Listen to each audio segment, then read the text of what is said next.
Hello, everyone.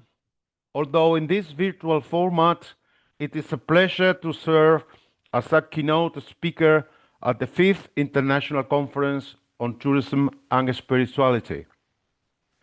Very many thanks to the organizers for the enormous effort they have made in the current circumstances.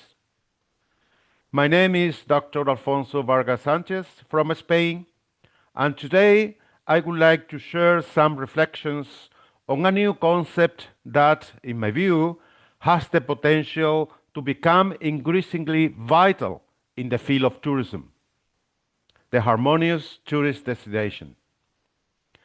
Consistent with the title displayed on this slide, I will explore how this framework contributes as a facilitator of a spiritual encounter with a place, moving beyond traditional sustainability towards a more profound resonance between the visitor and the destination. The primary aim of this presentation is to explore the conceptual intersection where harmony meets spirituality. In that space, certain destinations, through their environmental balance, cultural authenticity, and emotional impact, can do something other than accommodate tourists.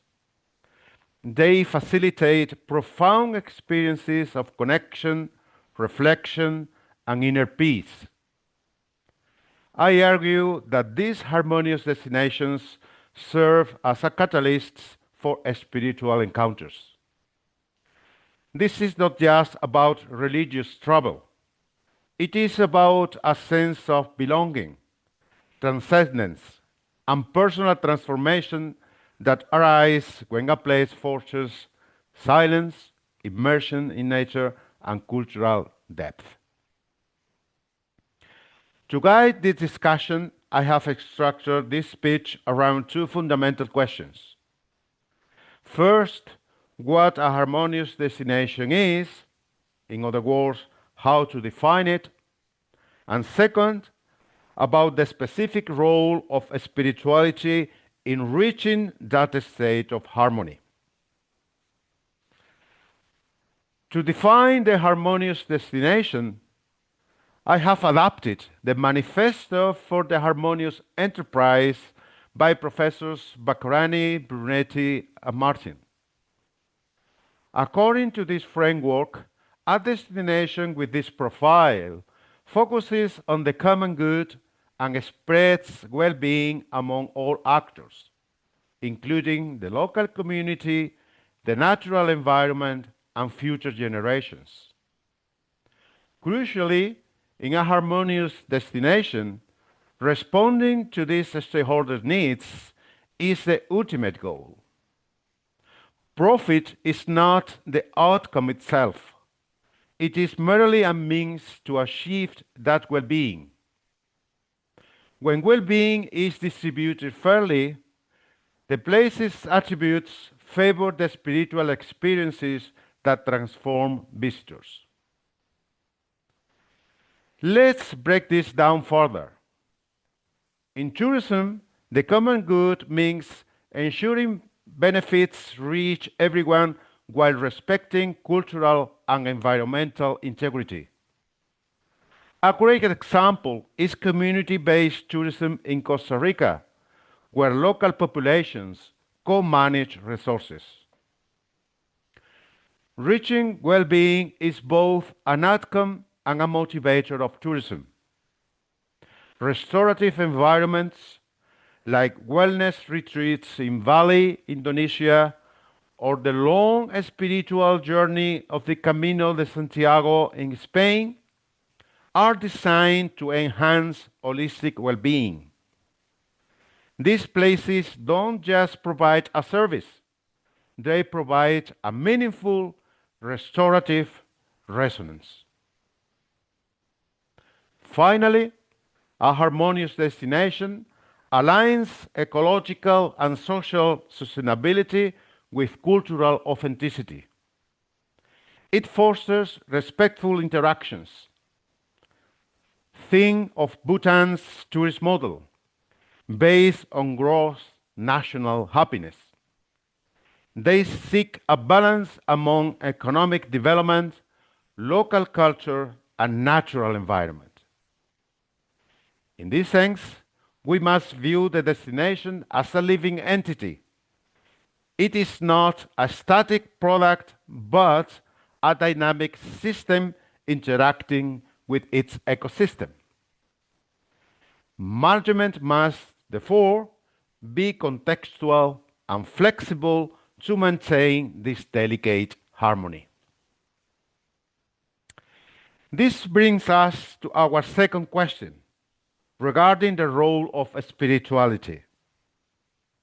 According to Juan and Blasco, spiritual tourism focuses on the fulfillment and improvement of a spiritual life. It is an individual's pursuit of inner growth and connection with oneself, with others, with nature, or a higher power. Whether through meditation or other activities, tourists are seeking, for example, meaning, as stated by Haidari et al.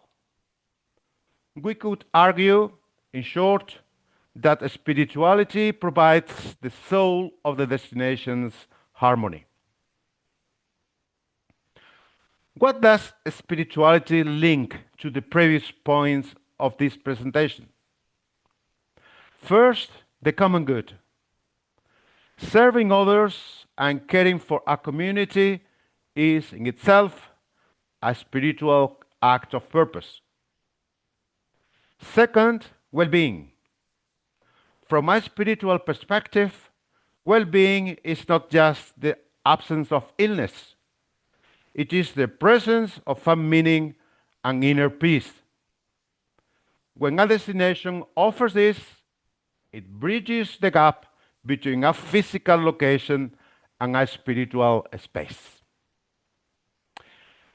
For those interested in the academic measurement of these concepts, I highly recommend the recent work of Shaheen and Gusel, referred to at the bottom of this slide.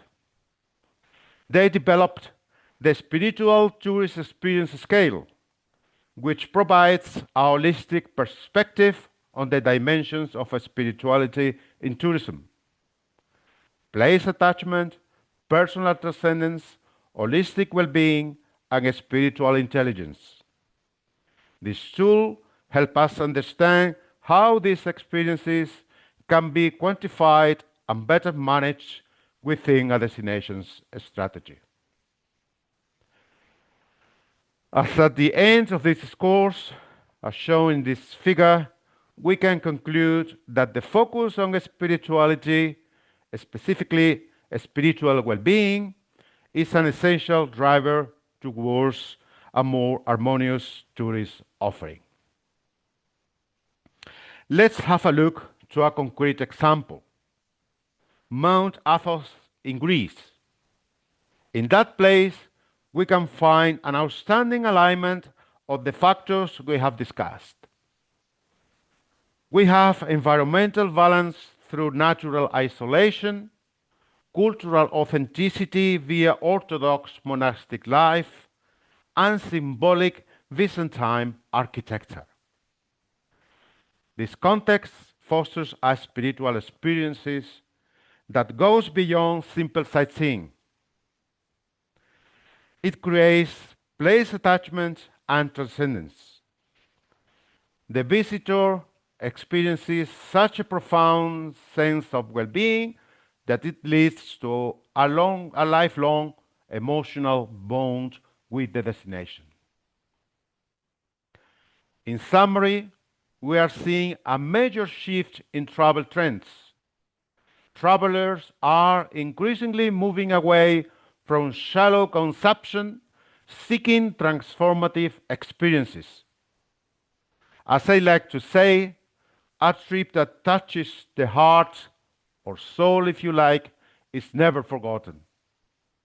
Harmonious destinations are those that dare to prioritize the human spirit and the health of the planet over short-term financial gains. For those of you who wish to delve deeper into the literature in this field, I have included a list of references in this slide, ranging from conceptual framework for spiritual tourism to empirical studies on psychological well-being. To close, the Harmonious tourist destination is not an utopia. It is a necessary evolution. It is where the management of a place meets the spiritual needs of the human being. Thank you very much for your time and attention. From now on, I'll remain open to any questions or comments you may have and would like to share with me. You can reach me at the email address provided on the screen. Thank you again, with my very best wishes of peace and prosperity.